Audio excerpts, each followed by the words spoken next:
Assalamualaikum warahmatullahi wabarakatuh. Alhamdulillahi rabbil alamin. Wassalatu wassalamu ala ashrafil anbiya'i wal mursalin Sayyidina wa maulana Muhammadin wa ala alihi wa sahbihi ajma'in, amma ba'du. Ittaqullaha haqqa tuqatih wa la tamutunna illa wa antum muslimun. Bertemu lagi Konco Wave TV yang dirahmati oleh Allah Subhanahu wa ta'ala. Ciri daripada wanita yang soleha itu apa? Hafidhatul lil ghaib bima hafidhallah. Yang kedua, ciri pada wanita yang soleha, dia menjaga nama baik suaminya. Terlebih pada saat suami ibu, suami teman-teman semuanya sedang tidak ada di rumah.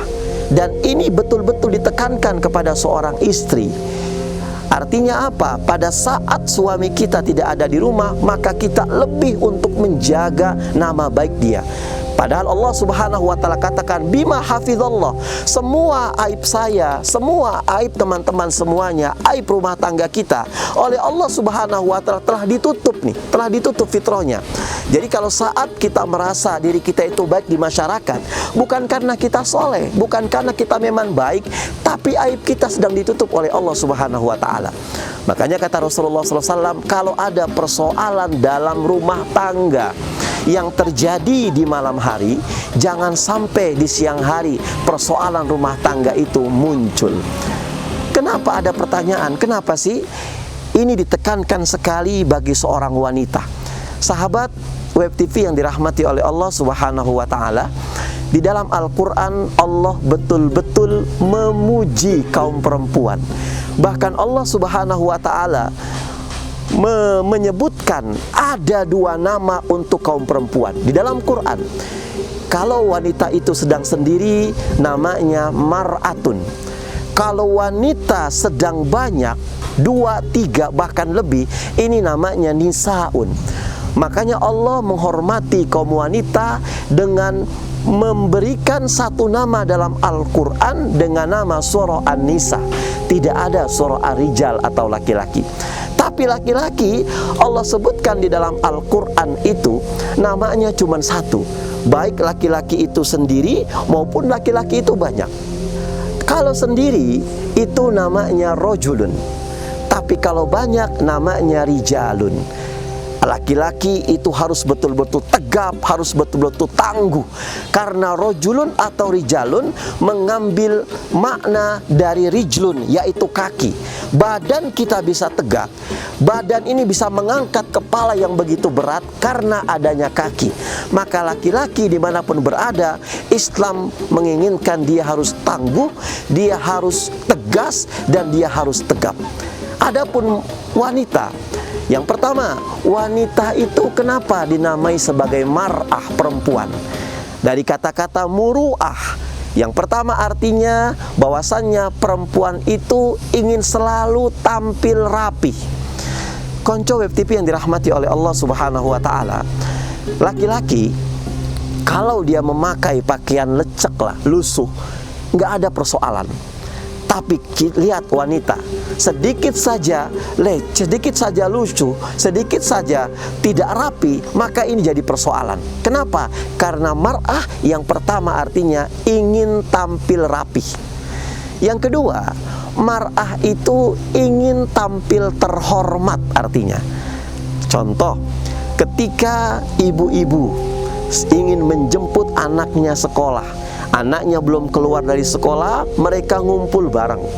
Yang satu ibu-ibu bilang, "Jeng tahu tidak sih, kemarin anak saya itu mendapat juara olimpiade."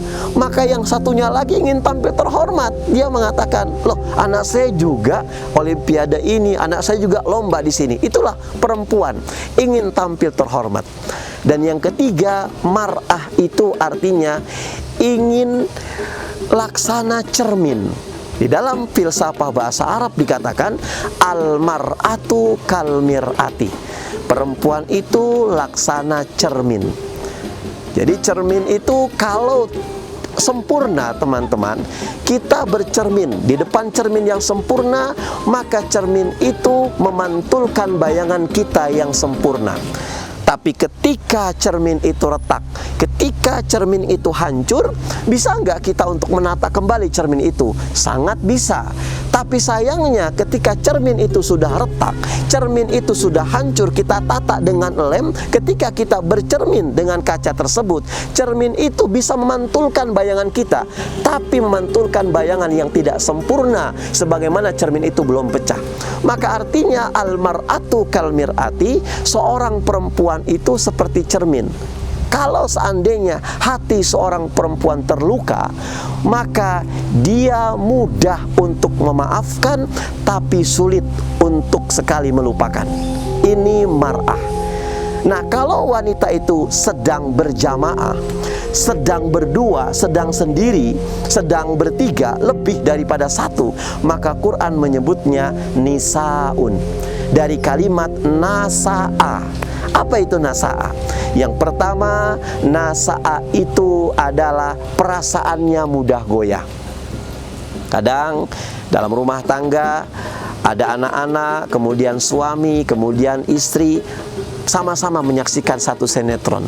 Ketika peristiwa di sinetron itu sedih, yang pertama kali nangis siapa, teman-teman? Pasti seorang perempuan.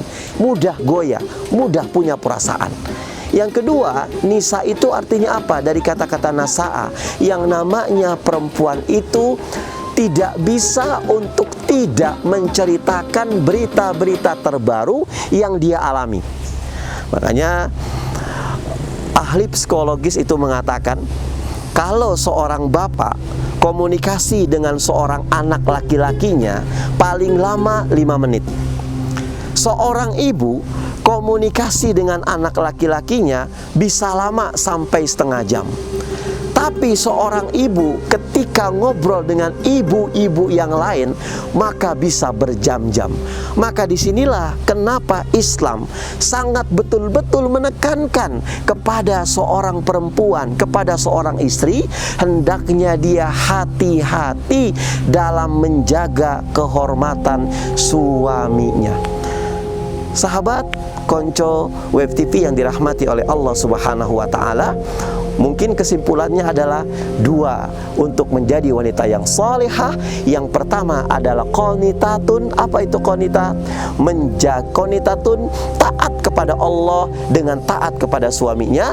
Yang kedua, hafidhatul lil ghaib, menjaga aib, menjaga nama baik keluarga dengan cara bagaimana dia menjaga kehormatan dirinya, menjaga kehormatan suaminya, menjaga kehormatan anak-anaknya. Ada yang bertanya, Ustadz, kenapa sih seorang istri kalau pergi kemana-mana itu harus bilang kepada suami?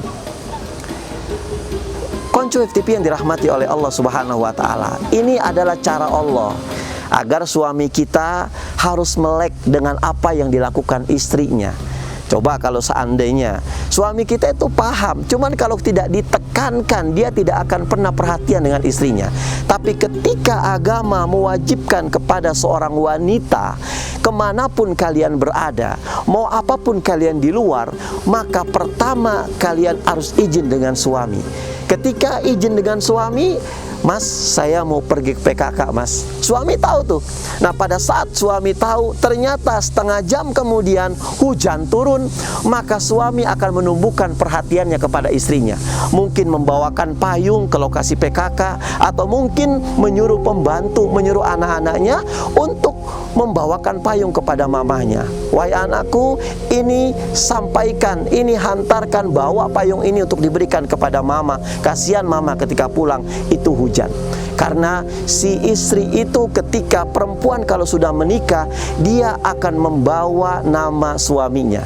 Ketika suaminya lurah, maka istrinya jadi bulurah. Ketika suaminya camat, maka istrinya menjadi camat. Nama baik suaminya itu dipertaruhkan dengan kelakuan istrinya. Tapi ketika istrinya berbuat baik, istrinya berbuat baik, istrinya berbuat jahat, maka suaminya pun akan kena itu semuanya. Maka disinilah Allah Subhanahu wa ta'ala beserta Rasulnya kepengen sekali menjaga harkat dan martabat wanita solihah, agar surga dari pintu manapun dia masuk, wanita tersebut akan dia bisa masuki. Yang penting yang pertama apa? Yang pertama, sempurnakan sholat 5 waktunya. Yang kedua, kerjakan puasa Ramadannya. Yang ketiga, menjaga kehormatannya. Dan yang keempat, hendaknya dia taat kepada suami. Sahabat Konco FTP yang dirahmati oleh Allah Subhanahu wa ta'ala, ini saja yang bisa kami sampaikan, mudah-mudahan bermanfaat.